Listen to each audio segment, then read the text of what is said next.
Pedestrian deaths are the highest they've been since 1990. According to federal statistics, nearly 50,000 people have died on U.S. roads since 2009.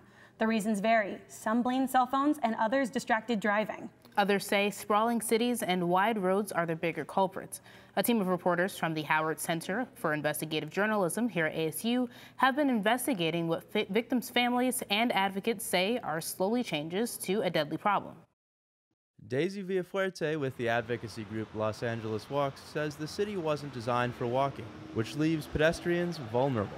If you try to walk a street, you'll spend a good 10 minutes without ever seeing a crosswalk. Unlike older, denser East Coast cities that were built before automobiles ruled the roads, Sunbelt cities like Phoenix and Los Angeles were built with cars as the dominant mode of transportation.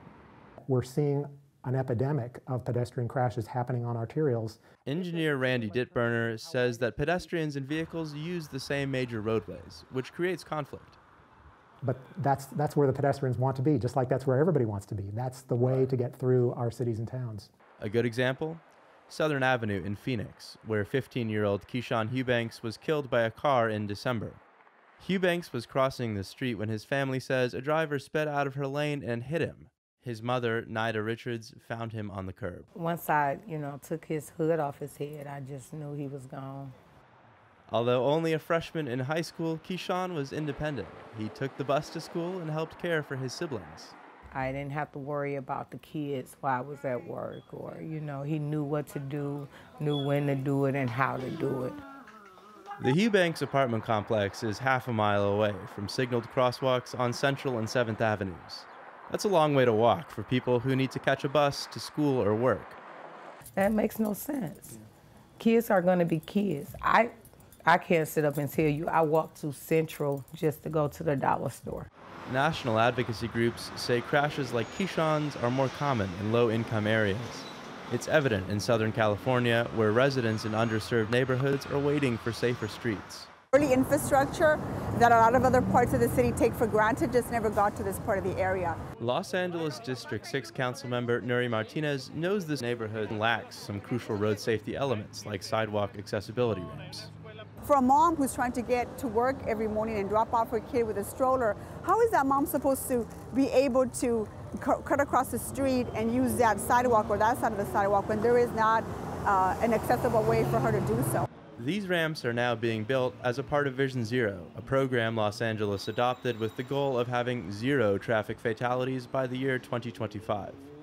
But that's the infrastructure needs that I think that we've been waiting for a really long time. We're finally starting to get to make sure that these communities of color in particular, that those needs are starting to get addressed. City officials like Chief Engineer Dan Mitchell say the Vision Zero program can't succeed without buy-in from the community.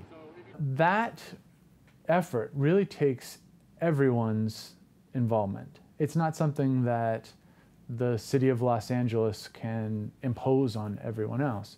It's something that takes everyone's commitment. Families who have lost loved ones are often the people pushing for change. I think we need to get more people like me, a family who's been affected or a survivor, to actually go to one of their meetings and talk to the residents themselves.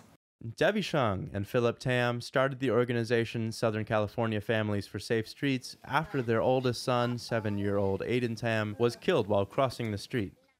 And all of a sudden, I saw a driver make a right turn into the crosswalk. Aiden got hit. We ran over. The truck was on top of Aiden.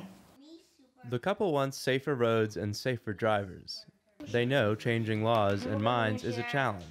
But it's not impossible. At the end of the day, community leaders and advocates say they want government agencies to take a more proactive approach to roadway design and pedestrian safety. And while they keep working to make streets safer for pedestrians, the families of Aiden and Christian keep working through their grief. While the death count has risen in the U.S., European Union countries have seen a 35% decline between 2008 and 2017. Experts say it's due in part to stricter car design regulations. Federal agencies have acknowledged the EU's results, but have yet to implement regulations of their own.